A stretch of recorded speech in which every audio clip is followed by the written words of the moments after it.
Boa noite. Como hoje é terça-feira, é o meu dia, né? É o meu dia de trazer convidados para o programa Conexão ND aqui na Record News. E o tema que eu vou abordar nesta terça-feira é sobre idosos. Houve um crescimento significativo de idosos no Brasil, exigindo debates mais aprofundados sobre transformações tanto sociais como econômicas. O Brasil terá mais idosos do que jovens em 2060. Parece muito distante, né? Mas não é não. Esse dado de envelhecimento da população já passou do tempo de dar início a ações e programas focados nesse avanço populacional. 2 anos atrás, só para vocês terem uma ideia, 2 anos atrás o número de idosos no Brasil chegava a 33 milhões, considerando que são pessoas acima de 60 anos. Ou seja, de 2019 para cá, o Brasil tem mais idosos do que crianças até 9 anos. Começa a mudar o cenário, né? A proporção de jovens na maioria dos estados está em queda, sendo que os estados do Sul, aqui onde nós estamos, e Sudeste, serão os primeiros a sentirem os efeitos práticos do envelhecimento populacional. Só um dado rápido, o Acre é o estado mais jovem. Um tema que deveria estar no topo das prioridades, principalmente dos gestores em saúde, porque isso mexe com tudo, desde riscos no bem-estar futuro dessa população que cresce além da sustentabilidade financeira ao longo do tempo. A maior atenção continua sendo de proteger o idoso de uma cultura hipócrita e agressiva, com leis que garantam sua integridade, num país onde o respeito, infelizmente, na maioria das vezes anda de braços dados com a ignorância e com a falta de educação que vem de casa. Esse crescimento do número de idosos é irreversível, devido inclusive à expectativa de vida que aumenta cada vez mais e exige, volto a repetir, das autoridades uma atenção e não apreensão ou aversão. Pois bem, para isso e para falar sobre isso, um tema polêmico, importante e cada vez mais atual, né? Estão aqui comigo nos estúdios da Record News a doutora Sônia Tessmann, médica geriatra e advogada especializada em políticas públicas para os direitos humanos, doutora Ariane Angioletti. Tá, pronunciei bem italiano. Olha, uma boa noite para vocês. Muito obrigado por cederem o espaço na agenda de vocês e virem conversar conosco em relação a um tema que eu considero um tema extremamente importante. E se a senhora me der licença, eu vou começar pela parte da saúde. Sim. Perguntando se a expectativa de vida realmente está nos levando a uma situação de mudança da pirâmide. Boa noite a todos, obrigada pelo convite. Sim, a mudança na pirâmide já é um fato, né? E a tendência nos países em desenvolvimento como o Brasil é triplicar essa população de idosos. Em países de primeiro mundo isso aconteceu, essa inversão da pirâmide em 200 anos. Aqui no Brasil é questão de poucos anos vai acontecer essa inversão de pirâmide, em que vai se ter essa população e uma tendência maior ainda do envelhecimento das pessoas acima de 80 anos, né? E o fato de triplicar a população idosa, por exemplo, em 1950, nós tínhamos 0,6% de idosos no Brasil. Foi a época que meu pai nasceu, 1945. Hoje ele está com 70 e poucos anos, né? Quase 80. E hoje, no Brasil, nós já estamos com quase 15% da população acima de 60 anos. Então, e naquela época a gente costumava considerar uma pessoa de 50, 55 anos uma pessoa idosa. Naquela época, as pessoas morriam com 40 e poucos anos. 45 anos era o óbito dessas pessoas, expectativa de vida, a média. Naquela época, quem nascia... E hoje está em 73 aqui no estado, no né? estado está 72, 73 anos a expectativa de vida, né? Isso tem a ver com todas as mudanças de saúde que aconteceram, né? Você teve uma baixa na fecundidade das mulheres e políticas na questão de saneamento, de doenças infecto-contagiosas, né? Que diminuíram, e hoje em dia a gente tem um grande boom de doenças crônicas degenerativas, né? E com bons tratamentos, muitas vezes, que mantêm também uma expectativa maior de vida, né? Agora, expectativa de vida não significa ficar na cama, né? Não. Esse é o trabalho do geriatra, da gente no consultório, de fazer o envelhecimento para manter a autonomia e a independência desse idoso, né? Da melhor forma possível, buscando ele não perder isso, porque esse envelhecimento de perder a autonomia, a independência, não é bom para ninguém, né? E no campo das políticas públicas e no campo do direito, o idoso realmente pode se considerar protegido no nosso país? Eu fui até um pouco agressivo ali na minha apresentação, mas eu tenho essa percepção pela maneira como eu de repente, recebo críticas dos meus comentários. Ô, seu velho, ou vai te aposentar, cai fora, tu já não existe mais, tu está pronto para morrer. Claro que é um discurso de ódio, que eles dizem que é de um lado, mas vem de todos os lados. Mas será que as pessoas, as políticas públicas e o direito, ambos estão preparados para proteger esse idoso? Boa noite. Queria agradecer também a oportunidade de estar aqui. Não, quem agradece somos nós. E lembrar que as pessoas falam muito sobre a necessidade de direitos e de políticas no Brasil, e nós temos de sobra. Não faltam políticas garantidoras, não faltam leis que garantam um acesso a tudo que é necessário para que a gente tenha uma vida e envelhecimento de qualidade. O que acontece é que a gente não tem as estruturas que façam agir aqueles que deveriam. Então, o que a gente tem hoje é o idoso... É muita lei. Tem muita lei e pouca prática, né? Então, o Brasil seria a Suíça se a gente colocasse em prática tudo que estão nas leis, em todas as leis, né? Quando a gente fala da necessidade de uma política pública que olhe para o idoso, talvez não falte a política, mas faltem os atores que façam essa política andar. E isso não só da parte do político, daquele cidadão que se coloca à disposição, que é eleito por nós de alguma forma, tanto para o executivo quanto para o legislativo, quanto também da nossa parte. A gente sabe que existem políticas que elas só se efetivam com a nossa participação, enquanto pessoa da sociedade. E muitas vezes a gente tem ainda o hábito de olhar para o país, de olhar para o governo, como aquele que vai fazer por mim, enquanto ele só faz uma parte. A outra parte depende de mim. Eu sou muito atacada quando eu falo esse tipo de questão. Mas um exemplo que a gente passou agora foi na pandemia com relação à vacina, por exemplo. Né? Existia uma política pública que dizia, olha, nós temos que vacinar porque a vacina vai fazer com que a gente diminua a quantidade de óbitos. A minha parte, enquanto pessoa da sociedade, era ir vacinar. Se eu não fizesse a minha parte, o governo não conseguia fazer a dele.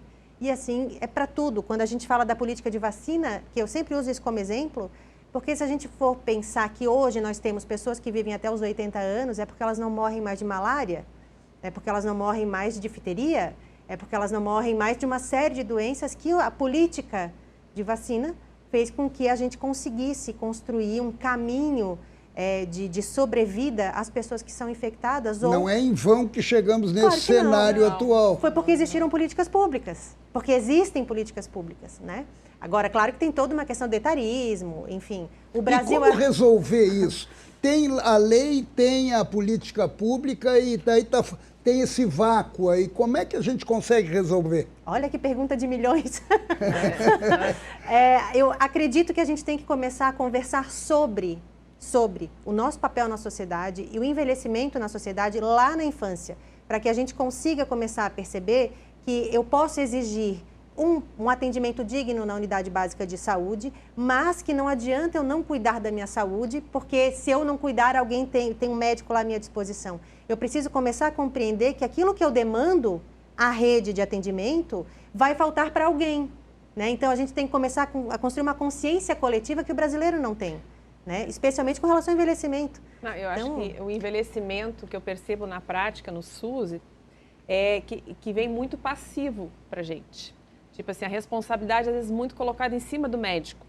Então, hoje em dia, eu amadurecendo e tal, eu tento fazer essa questão de avaliar o idoso de uma forma holística. Eu avalio a família que está em volta, onde mora, moradia, as suas relações, e eu coloco esse idoso, tiro ele da inércia e boto ele na parte ativa desse processo de envelhecimento, né? Não é só baixar ali para escrever o remédio, toma com a receitinha, sai tomando, muitas vezes não fazem adesão ao tratamento.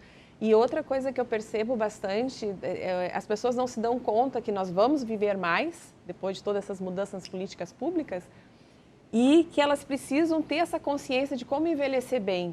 O que fazer agora para chegar lá bem, entendeu? E geriatria não significa ter uma idade avançada. A geriatria começa lá na adolescência. Na verdade, assim, se você vai pensar quando você começa a pensar no processo de envelhecimento, você já pode pensar na geriatria. Então, não tem um número assim, tu tem que ir no geriatra com tal idade, né? Você pensa no processo de envelhecimento, você pode procurar um geriatra, né?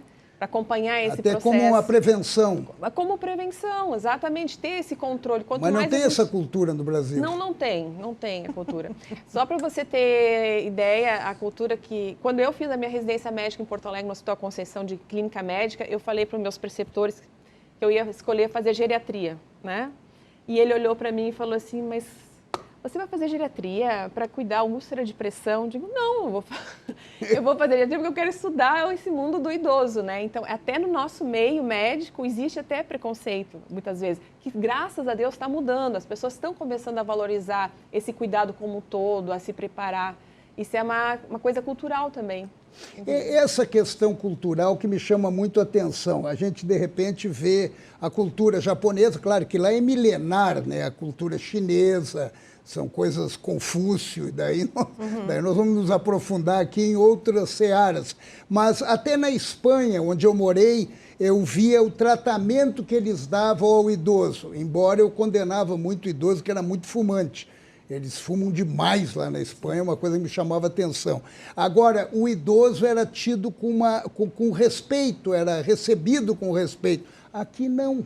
Aqui o idoso parece que é uma peça para ser colocado no canto da casa. Como é que a gente vence essa barreira? Não é com lei. Com educação. Com educação. Ali tem um outro problema também. Educação. Então, Santa Catarina aprovou ano passado um plano pedagógico, eu não sei qual que é o nome exatamente, mas é uma política estadual de educação para o envelhecimento, onde todas as escolas da rede estadual vão receber um material, eu participei até pelo Conselho Estadual do Idoso, vão receber um material de orientação aos professores de como colocar o envelhecimento dentro de todas as matérias. Como você vai falar de envelhecimento? Então, porque todos nós, a tendência é envelhecer. Na hora que vai dar um exemplo sobre alguma coisa, traz a questão da avó, do vô, das estruturas familiares, né? Daquilo que é importante de você cuidar da sua saúde. Então, isso foi lançado ano passado e agora, né, a tendência é que isso se coloque à disposição dos professores. Já está em prática? Ano passado foi lançado, é para ser aplicado a partir deste ano. Aí, como teve troca de governo... Foi lançado pela Secretaria de Educação. Secretaria de Educação, na verdade, são 14 ou 15 instituições, tanto da sociedade civil quanto de governo, que se reuniram para escrever. Foi um documento muito bacana que fala sobre envelhecimento dentro da educação. Isso é pioneiro aqui no Brasil? É o primeiro no Brasil. É o primeiro no Brasil. Olha, parabéns. Primeiro no parabéns, Brasil. É bonito isso. E já começa na base. É tão cultural, que eu me formei em 2005 na faculdade da Federal de Pelotas. Não existia cadeira de geriatria. Em 2005. Hoje em dia tem. Para você ver como as coisas estão mudando há pouco tempo para cá. Pô, 2005? Eu me formei em 2005. De repente, velho é descartável. Como a gente ouve do presidente da Argentina, que coloca uma realidade, que é a mudança da pirâmide, demonstra uma preocupação, mas como se o velho de 70 anos fosse um entrave para a economia do país. Sim. E não a incompetência. Não.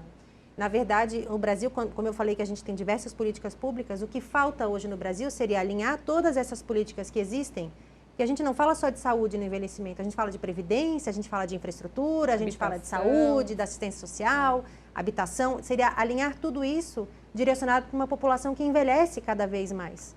Um exemplo que eu sempre gosto de dar quando eu estou falando com os estudantes, principalmente do direito, para a gente pensar na política pública, é o programa Minha Casa Minha Vida. Ele, quando ele aconteceu, ele vinha com uma proposta de um financiamento de 30 anos. Né? A pessoa financiava num valor social 30 anos. A média das pessoas que contratam Minha Casa Minha Vida é de 30 anos. Ou seja, elas vão acabar de pagar o Minha Casa Minha Vida com 60. E o Minha Casa Minha Vida tem uma série de condomínios, né, de prédios, de 4 andares sem elevador. Então, você está pensando numa proposta de entregar a moradia para aquele que precisa, então é uma política pública de habitação. Ela está sendo reinaugurada agora. Ela está de costas para o envelhecimento populacional, assim como ela está de costas para a população com deficiência. Porque só tem os apartamentos térreos. E se a pessoa sofre um acidente? Então, o custo nessa obra de colocar um elevador, será que é tão alto assim? Porque a pessoa, enquanto financia, não pode vender o seu imóvel. Ela não pode vender aquilo ali, porque ele foi subsidiado pelo governo. Então, quando eu digo de um alinhamento de políticas públicas para as populações, é nesse sentido. Quando é a mesma situação do sinal de trânsito. Sim. Na hora de atravessar na faixa de pedestre, ele tem um tempo para uma população que não é de 60, 70 anos. Caminha rápido. Eles não caminham tão rápido assim. E eles têm um tempo que não permite que a pessoa idosa atravesse. Sim. Agora, o medicamento acaba garantindo a vida ou o medicamento acaba protegendo a vida? Não, o medicamento, ele garante a vida, né? Garante você ter mais anos de vida, com qualidade de vida. Evita, talvez, muitas vezes, uma morte prematura, né? Que o acesso aos medicamentos também do SUS é muito importante. Políticas públicas de acesso a medicamentos, principalmente para as duas comorbidades que mais matam e mais complicam, como infarto, AVC, diabetes e hipertensão. Esse acesso é fundamental a toda a população. O diabetes está paralelo à idade também, né? Sim, sim. São as doenças crônicas mais prevalentes. A doença de Alzheimer, que a gente vê, a depressão. As doenças mentais estão muito em alta, estão uma pandemia de doenças mentais, os idosos. E hoje está ocupando um espaço muito grande a demência, né? A demência. A cada 3 minutos no mundo, uma pessoa é diagnosticada com demência de Alzheimer. Então, eu perdi meu pai com Alzheimer no ano passado. É dolorido. É dolorido. É dolorido acompanhar. E adoece toda a família, né? Envolve todo o cuidado da família. E muitas vezes a família também não tem condições de fazer o devido cuidado. Muitas vezes as mulheres trabalham, as filhas trabalham fora. Então, eu vejo muito isso no consultório, assim, desse sofrimento todo, né? Então, o que me chama mais atenção é o seguinte, um país como o nosso, que a senhora acabou de expor, né, doutora Ariane, que nós temos leis, nós temos políticas públicas, mas parece que nós não temos educação. Essa é a sensação que me passa.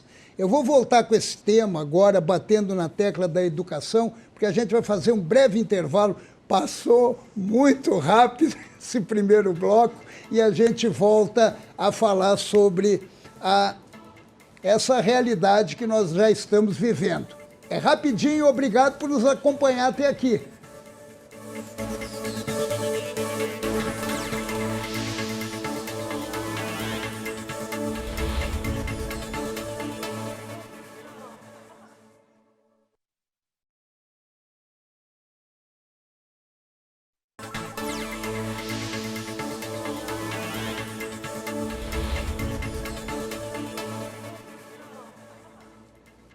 Estou recebendo hoje aqui nos estúdios da Record News, para mais um programa, o Conexão ND, a doutora Sônia Tessmann e a doutora Ariane Angelotti, ambas falando sobre um tema bem importante, um tema que não é mais futuro, um tema que já é bem presente, que é o aumento do número da população de idosos no Brasil. Doutora Ariane, eu começo com a senhora agora lhe perguntando sobre a educação, mas eu não quero entrar naquela educação, eu quero entrar naquela outra educação, a educação financeira. Eu acho que o idoso também, ele não está preparado para isso, ou ele não tem a cultura de se preparar para isso, ou eu estou equivocado? São várias questões dentro da mesma questão, né? O brasileiro não tem o hábito de se organizar financeiramente muitas vezes porque não tem essa condição de conseguir se organizar financeiramente, né? Porque ele está sobrevivendo. Porque precisa pagar o boleto todo dia, né? Então, mas ainda assim, talvez pudesse se conseguir olhar um pouquinho melhor para a própria realidade e tentar entender de que forma conseguiria se organizar até no núcleo familiar. E de uma outra forma, essa população que vem envelhecendo nas últimas décadas no Brasil, ela começa a ser apresentada por um tipo de organização financeira que ela não conhecia, e talvez por isso que a gente tenha tanto idoso endividado, e talvez por isso que a gente tenha tanto idoso que sofra fraudes, né, ou golpes, porque eles têm um dinheiro e eles não conseguem se organizar com relação àquele seu recurso. Essa é uma questão.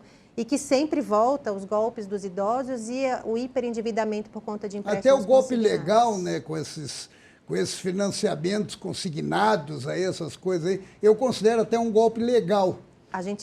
No meu escritório, a gente recebe muito idoso que tem o desconto acima do limite permitido da lei, que é de 30%, dentro daquilo que ele recebe, e que às vezes ele nem sabe como é que ele contratou, porque isso foi feito por telefone. Então, ele tinha uma parcela de R$300, mas ele devia 30 mil. Daqui a pouco alguém diz, não, mas quer baixar a tua parcela para 100? Então, a gente vai descontar 100 por mês, mas ao invés de descontar 30 meses, vai descontar 80 meses. Né? Então, e ele não sabe disso.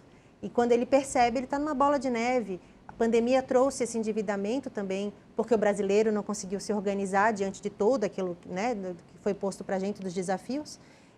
E o idoso foi a fonte de renda da família. Era o idoso que era a fonte garantidora, era aquele dinheirinho mensal que entrava da aposentadoria dele, foi o que foi utilizado pelas famílias para buscar recursos através dos empréstimos consignados, para financiar automóveis, para financiar imóveis, para se conseguir dar uma organização mínima para a necessidade da família. Mas a gente não aprende a mexer com isso na escola. E aí, quando viu, o caos tá instalado. Então tem que ser uma mudança de cultura também, que vem desde a base, Sempre. desde a escola. Sempre.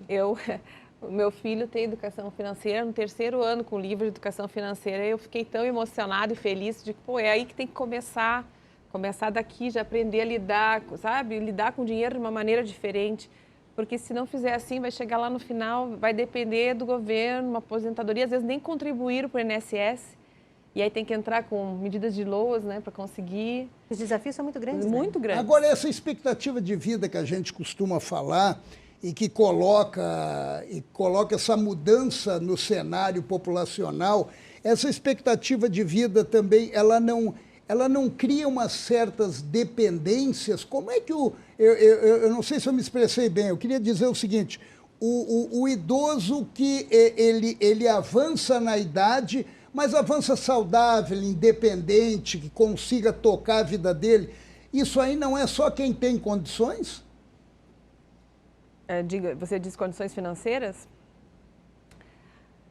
Claro que o processo de envelhecimento e envelhecer bem envolve várias frentes, né? Envolve, sim, uma boa alimentação, que hoje em dia não é barata. Envolve, sim, ter acesso à saúde, aos medicamentos. Envolve, sim, ter uma estrutura familiar e social que acompanhe esse idoso, né? Porque a solidão e depressão é muito ruim também. Então, tem a ver. Mas, assim, você pode fazer coisas... Você precisa ter educação e conhecimento dentro daquele seu mundo, tentar fazer o melhor, entendeu? Não é só para os ricos envelhecer bem. Tem muitos idosos com baixa renda, né, que vivem bem. Né? Então, assim, não fumar, não beber, né? Ter essa alimentação um pouquinho mais saudável, se cuidar, ter o acesso à saúde, são coisas que fazer exercício físico, fazer uma caminhada, isso não depende de dinheiro, mas a pessoa tem que sair da ignorância e conhecer quais são os fatores que fazem com que você envelheça melhor. E eu não vejo nenhuma campanha de governo nesse sentido, no sentido voltado especificamente a essa faixa etária, até como proteção. A gente não vê isso, eu acho que está faltando isso também. Se falta falar muito sobre envelhecimento, a gente ainda, me parece, né, o Brasil ele é um país, do ponto de vista de política pública, ele é sui generis. Ele sabe que o problema está vindo, ele diz, olha, está vindo ali, a população está envelhecendo. Gente, atenção, está envelhecendo a população. Mas ninguém não toma atitude. Daqui a pouco começa a vir um boom de demandas da Daí sociedade, isso é uma correria. da sociedade para o governo, aí o governo sai dando jeito. E isso, gente, assim, não é uma questão partidária, política, não, é uma questão de cultura mesmo nossa de governo. A gente não tem esse hábito de antecipar os problemas, né? Então, é claro que você ter recurso financeiro, você vai envelhecer melhor. A ideia é essa, mas nem sempre é isso que acontece. Né? Como a doutora Sônia falou, o acesso à saúde. O acesso à saúde, até que ponto uma pessoa, o SUS daria essa sustentação? O SUS tem ajudado muito nesse acesso à saúde, né, com as políticas, né? Eles têm acesso, têm preferência. Por exemplo, eu trabalho em 2 ambulatórios, tanto na Policlínica de Campinas como lá na Unisul. E para mim, vêm esses pacientes de 70, 80, 90 anos todo dia. Né? São encaminhados para mim para ter, pelo menos, olhar. Claro que eu não consigo dar atenção a tudo. E o que eu gostaria mais é mais políticas na questão de ter mais fisioterapeuta para eles, que eu preciso, né? Mais psicólogos, mais nutricionistas. É uma equipe multidisciplinar. O idoso exige uma política multidisciplinar. Só eu sozinha não consigo resolver tudo. O médico geriatra é uma coisa, ele atende. Eu preciso de todo o suporte para ele manter a sua velocidade de marcha, a sua força muscular, seu cognitivo bem. Né? Então, é todo um processo, por isso que demanda. E o Parkinson e o Alzheimer continuam sendo mortais, né? Ainda são. Podem demorar para evoluir, mas... Podem demorar para evoluir. Ainda não temos, assim, a cura. Temos expectativas no futuro, mas... E daí entra a questão família. Exato. Nós estávamos conversando... Nós estávamos conversando sobre isso. Sobre então, converse com todos nós. Das possibilidades que os idosos possam ter, por exemplo, de fazer... A gente diz antecipação de herança, mas não é, né? Mas de organizar, aquele que tem algum patrimônio e quer organizar a coisa entre os filhos, para não deixar para inventário, como é que faz, como é que não faz. Existe agora, me parece que a gente está perdendo o medo de falar da morte, aos pouquinhos. E quando a gente começa a perder esse medo de falar da morte, essa é a área que eu realmente adoro falar, e a Sônia sabe disso, a gente começa a conseguir organizar a vida para a morte. Porque a minha avó faleceu, mas nós todos ficamos.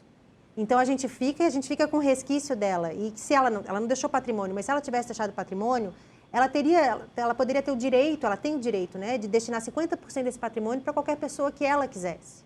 Né? Então, ela poderia ter deixado isso escrito em algum lugar. Como é que se faz isso? Como é que não faz?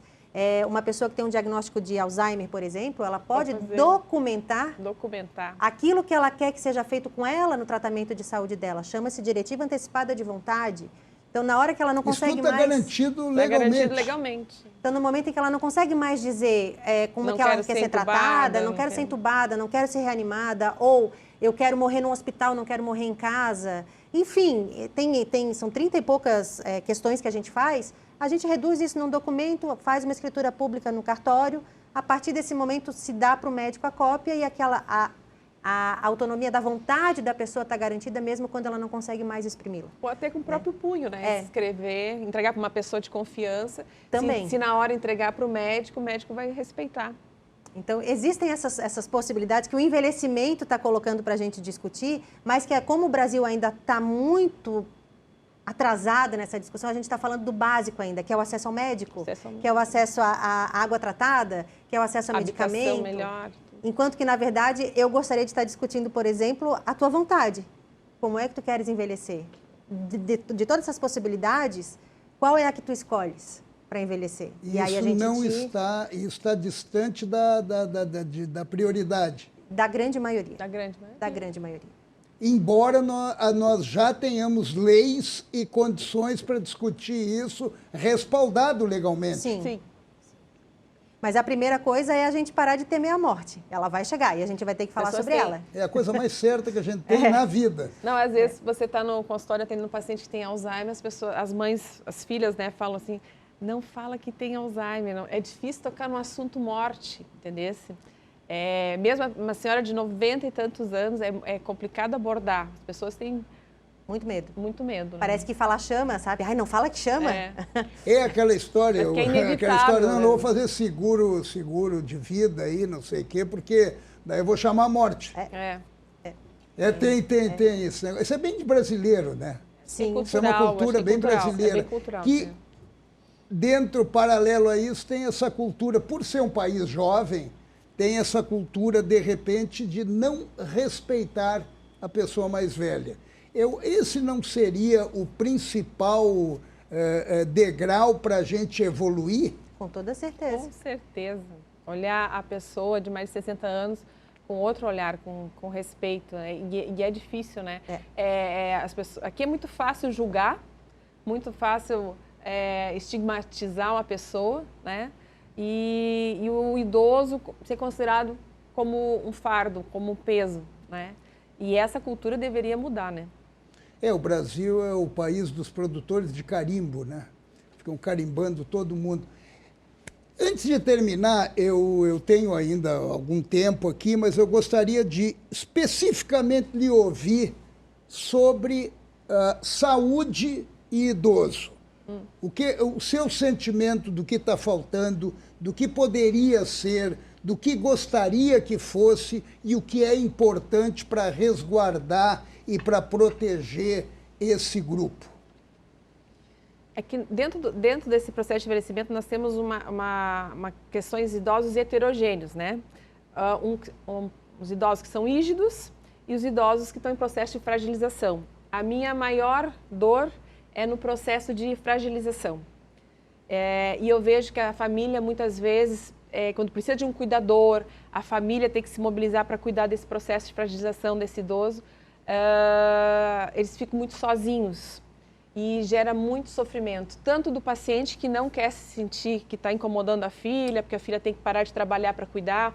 Hoje em dia as mulheres trabalham fora. Antigamente se tinha 5, 6, 7 filhos para cuidar, né? Embora que 1, 2 cuidassem. Hoje em dia é 1 filha, 2 filhas que tem que bancar a casa, os filhos e tudo mais.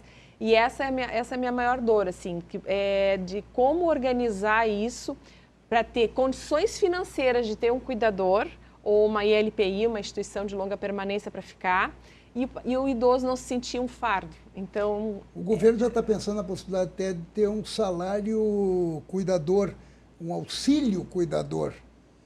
Mas daí vem o paternalismo do Estado. Mas aí, neste caso, vai ser necessário por um bom período ainda. Neste caso, ainda a gente vai ter que pensar nisso de uma forma bem premente, porque senão esse idoso que não vai ser cuidado em casa, ele vai sobrar para a rede de saúde, e aí ele vai ser hospitalizado, que sai mais caro para o governo do que tentar auxiliar uma família para manter esse idoso em casa. O ideal era ter essa assistência em casa. Em casa. Né? Muitas vezes vai para o hospital, fica lá. E a Previdência? Aí eu quero colocar no seu... Não, tem essa história da Previdência que daí eu volto de novo para o presidente argentino. A preocupação dele era essa, diminui o número do contribuinte da Previdência e aumenta o dependente da Previdência. Uhum. Então, nessa inversão da pirâmide, vai explodir em algum lugar. Como é que se resolve isso? Não sei. Essa é uma pergunta que eu acho que ninguém tem a resposta ainda. Além de diminuir o número de contribuintes, tem se diminuído a quantidade de pessoas que estão trabalhando, que contribuem para o INSS, porque são colocadas hoje numa outra forma de prestação de serviço. Jurídica. Né? São as PJs, são os MEIs, são as pessoas que trabalham de maneira autônoma que não recolhem. Então, tudo isso de novo volta na educação, a gente precisa tentar compreender e pensar no seu próprio futuro. Eu não acho, sinceramente, que a Previdência não tenha recurso para bancar a população que envelhece. Falta uma gestão organizada do recurso que é para a Previdência ficar na Previdência. Porque a gente tem uma série de leis e de normas que fazem com que parte desse recurso possam ser retirados para outras políticas. Né? Então, a gente teria que pensar na forma de reorganizar isso, trazendo novamente o dinheiro que a gente contribui para o sistema de previdência, para que fique no sistema de previdência, efetivamente. Né? Então, essa é uma outra discussão que passa muito a largo ainda eu contribuo, você não contribui, nós vamos ter que pagar um terceiro que não contribui. Né? Então, ainda tem uma discussão um pouco mais basilar com relação à Previdência, e eu não sei quando que a gente vai ter isso não, Paulo, sendo bem sincera. Pois é, e lamentavelmente o programa está terminando, e realmente passou muito rápido. Rapidamente, uma pergunta para as duas, começando pela doutora Sônia. A senhora acredita que nós estamos caminhando de uma forma responsável para atender esse novo cenário? Pergunta do milhão, né? Eu acho que as pessoas estão começando, já deveria estar mais acelerado esse processo, mas estão começando a se conscientizar e a se preocupar do que vai acontecer nos próximos 20 anos no Brasil, né? E já deveriam ter pensado isso mais atrás, mais anos atrás, né? Vai estourar. Estamos devendo, então. Estamos devendo. Eu acho que está devendo. E o que tem que ser feito para, de repente, a gente conseguir acelerar? Assumir as responsabilidades. Eu acho que todos nós, né, enquanto seres, enquanto pessoas da sociedade, eu dentro da minha profissão, a Sônia dentro da dela, você dentro da sua, cada um assumir a sua responsabilidade e trazer esse tema sempre que possível, sempre que é necessário, dentro de casa, a gente falar sobre envelhecimento, falar sobre as necessidades. E só para terminar, eu queria muito falar assim, as pessoas falam que o idoso, aquele idoso que tem 80 anos, que corre maratona, é o idoso que venceu na vida. Para mim, o idoso de 80 anos que não teve acesso à saúde, que não teve acesso à renda e que ainda está vivo, ele é o vitorioso. Ele é a pessoa que envelheceu. Ele é um herói, né? Ele é o herói. No país da sobrevivência. Como a gente ainda tem essa inversão, a gente precisa pensar um pouquinho nisso, né? O envelhecer de maneira natural... Na verdade, os dois são vitoriosos, Sim, né? Cada um no seu universo. Mas nesta polaridade, a gente tem que valorizar um pouco aquele que envelhece apesar de, né? E que está lá vivendo e contribuindo. E esse apesar de que nós temos que reverter. Com certeza. Eu vou bater bastante nessa tecla e eu gostei muito de conversar com as senhoras. Eu queria agradecer muito a presença de vocês aqui no Conexão ND, principalmente em relação àquele programa para as escolas. Eu quero voltar a esse tema porque é importante a gente colocar a nossa responsabilidade também no futuro que já está escrito. Muito obrigado e uma boa noite para vocês. Obrigada. E obrigado a você que nos acompanhou até aqui em mais um Conexão ND. Terça-feira que vem, se Deus quiser. E é carnaval, né? Mas eu vou estar de volta. Beijo.